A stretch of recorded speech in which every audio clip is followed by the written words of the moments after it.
Black woman CEO denied service at bank 15 minutes later. She shut down the entire branch. Before we dive in this story, hit the comments and tell us your city or country. Let's see how far this story reaches. If you like the video, please subscribe. The bank was packed. Tension thick in the air. A sharply dressed black woman waited quietly in line. When her turn came, the teller didn't even look up. "Business clients go to the back," he snapped. But she wasn't just any client, she was the CEO of a billion-dollar company. 15 minutes later, every employee's face turned pale as corporate security marched in. She didn't raise her voice, but she shut down the entire branch before anyone understood what was happening. And the teller? He had no idea who he had just humiliated. Danielle Brooks was used to being underestimated. As a black woman in corporate America, she fought her way from poverty to power, building a tech empire that served thousands of small businesses nationwide. Despite her success, Danielle remained grounded, choosing to personally handle specific tasks, such as depositing extensive vendor checks. One humid Thursday morning, she stepped into Pine Valley Bank's flagship branch, wearing a crisp navy suit and carrying a briefcase. Though the lobby bustled, Danielle's presence was impossible to miss. Poised, confident, and calm.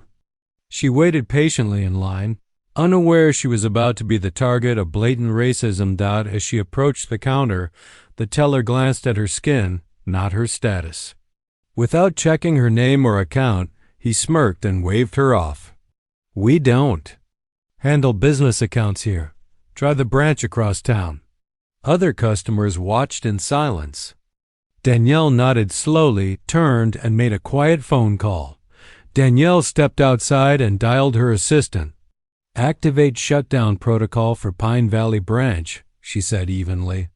Her company, Brooks Financial Systems, held exclusive software contracts with over 400 banking locations, including Pine Valley. Within minutes, Danielle's legal team contacted regional leadership, citing contractual violations. Back inside the branch, the employees continued as usual until suddenly every terminal froze. Phone lines cut off. Customer profiles vanished. Panic spread. The bank manager attempted to reboot the system, but it had no effect.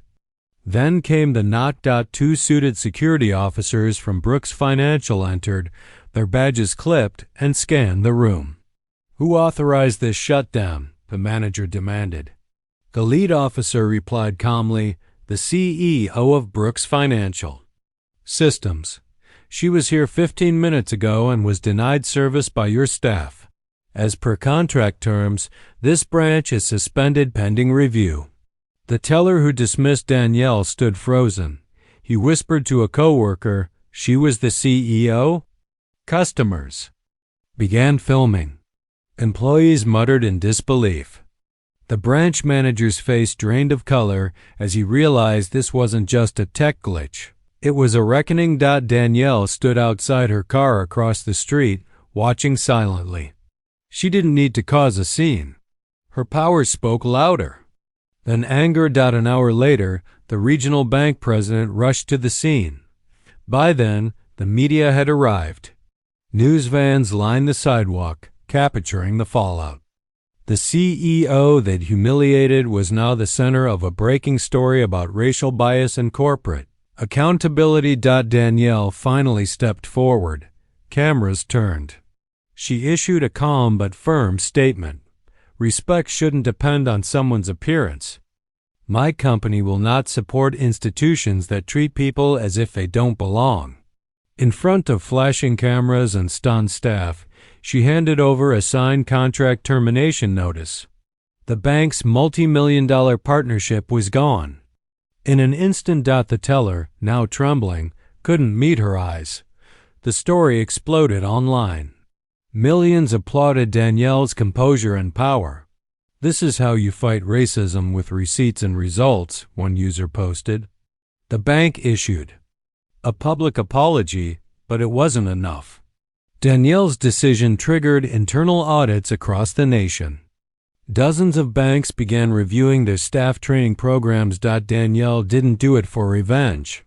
She did it for every person dismissed because of their skin color, clothing, or accent.